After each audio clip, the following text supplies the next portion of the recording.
The banana is one of the world's most popular fruits, yet it's not even a fruit. The plant is an herb, actually, and one of the world's largest herbs, and it can grow up to 15 meters tall.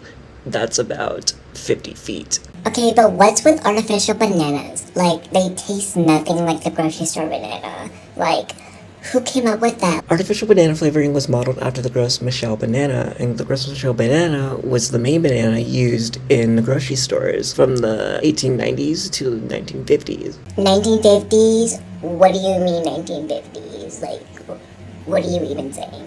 Well, what I'm trying to say is that the Gros Michel banana almost went extinct to the point where farmers can't use them anymore for wide distribution. In fact, 99% of the bananas that you see in stores or eat in general are Cavendish variety of bananas. What do you mean went extinct? What happened? What happened to the Gros Michel banana? Like, what are you talking about? Well, that's not a really easy question to answer, but that's what I'll be talking about today. And there's a lot of factors on why it went extinct. I argue that it's due to just the biology and nature of bananas, certain diseases, monocropping, and the banana industry, and just those like tangled into. So yeah. Let's talk about banana biology. Believe it or not, wild bananas have seeds. First of all, bananas do not have seeds. I have never seen a banana with a seed before. Well, that's an incorrect statement. Nowadays, bananas don't really need to produce seeds to survive due to just us domesticating them. Okay, but why would we do that? Like, what's the purpose? Like, make it make sense. Well, bananas are super easy to eat, right? I mean, even a baby can eat it. But wild ones with seeds, they're usually really hard, tough, just not mushy at all. Like, the banana that we love today. And the seeds can be really big. Okay, so like, are the seedless bananas like made by humans? Are they GMO, non-GMO, organic, GMI? Like, tell me. Well, although bananas can be bred to be seedless, it's actually a natural occurring genetic mutation. However, that mutation makes the banana infertile, and that's not too good if you're a species trying to survive. And unlike strawberries or ginger plants, one banana plant can only produce one bunch of bananas in its lifetime. Once it produces that bunch, it can't produce another bunch. Okay, so if a banana plant can only produce one bunch of bananas, how are they still around? Mature banana plant has a thing called a rhizome that grows underground, and these rhizomes produce little sprouts of little banana plant babies, and these banana plant babies are genetically identical to their mama, the main big banana plant. And so the rhizome creates these babies, and then when the baby pops up from the ground, we can take the babies by the root and we can put them elsewhere. We can put them in a pot, put them at a plantation, field, wherever, we can move them. And then when that baby grows up, it will do what its mama did and make her grandchildren. And then those grandchildren will make the great-grandchildren, and so on and so on. And because people love bananas and the demand for bananas is extremely high, the banana industry was like, let's put all these babies in a field, and when they grow up, they'll make babies, and then we'll get so many bananas. It's a genius move. Big brain move. So are you saying what I think you're saying? yes, the bananas that we buy at the store are all clones of each other. And although we can have all the bananas that we dream of, a problem surfaces if you have one variety of plant growing all together in a plantation. This is called monocropping. It's saying, I plant Gros Michel bananas and only Gros Michel bananas every year in the same exact spot in the same exact soil. So if it's giving us a lot of bananas, I don't see a problem with that. And although it's going to give us a lot of bananas, the problem with that is that there's no crossbreeding or genetic diversity when you monocrop. And crossbreeding is super important. We crossbreed in hopes that we get fruit that will taste a lot better or different, or maybe they're bigger in size or juicier. We crossbreed so that the new plants will be stronger than their parents. They'll be less prone to dying from cold, pests, and diseases. So crossbreeding creates genetic diversity in the plant offspring. It's just evolution. And when you monocrop, there's no crossbreeding anywhere. So if you have a plantation full of Gros Michel bananas and only Gros Michel bananas, you would hope to God that none of your plants get infected, since, they have the same genetic makeup. If they did, then that means disease would go crazy, and then all your bananas would die, right? yeah, let's talk about the Fusarium banana wilt disease, or the Panama disease. Panama disease was first seen in Australia in 1874, and the first case in South America was in Cuba in 1910. If it was first found in Australia and then Cuba, why is it called Panama disease? Yeah, I can see how that's confusing. I was confused too when I was researching this. It gained a lot of worldwide attention for the first time, and it really struck gold in Panama and Costa Rica, and people got real concerned real fast. That's why it's called Panama disease, because it was happening so much in Panama, and that's the time it was getting first recognized as, oh shit, we have a problem here, guys. So yeah, it has nothing to do with the origin, but more so the first time it got popular. It spread to Puerto Rico in 1910, Jamaica in 1911, Honduras in 1926, and then Mexico. It just spread rapidly throughout Central and South America. And although the disease was in North America, it was mostly the South American countries that were hit the hardest and had to deal with, decades upon decades of extreme economic loss. And that's mainly due to the banana being a very highly valued crop in those countries. For instance, around 5,000 acres of Gros Michel banana plantations became infertile in Chingolinola, Panama, and 45,000 acres of banana plantations became diseased in Sixaola, Puerto Rico. So it sounds like Panama disease is all bark, no bite. Why does this matter? Why are you even here? Let me explain how this disease works. The fungus responsible for Panama disease is called Fusarium oxysporum. The fungus lives in the soil, and then it will just sit there for a couple of years, like a decade, before you see any symptoms in the plants. You wouldn't even know that your soil was infected until it was too late and your plants start wilting. So here I have a banana plant with me. Let's get into some anatomy. So there's a section of the banana plant, and I think it's between the stem and the leaves, called the xylem. The xylem is responsible for transporting the nutrients and food from the stem to the leaves. Where this disease comes in, it comes in from the soil into the roots and then inside the plant. It goes into the xylem, and then it just releases its spores, and it basically fills up and clogs the xylem. It's very similar to choking. We need air to survive. We breathe in air from our mouths to our lungs, but if someone is choking you, so yeah, it's a big problem. It's like the fungus is choking the plant, and it starves the plant from getting food and nutrients, and then it dies. Dead plant, no bananas.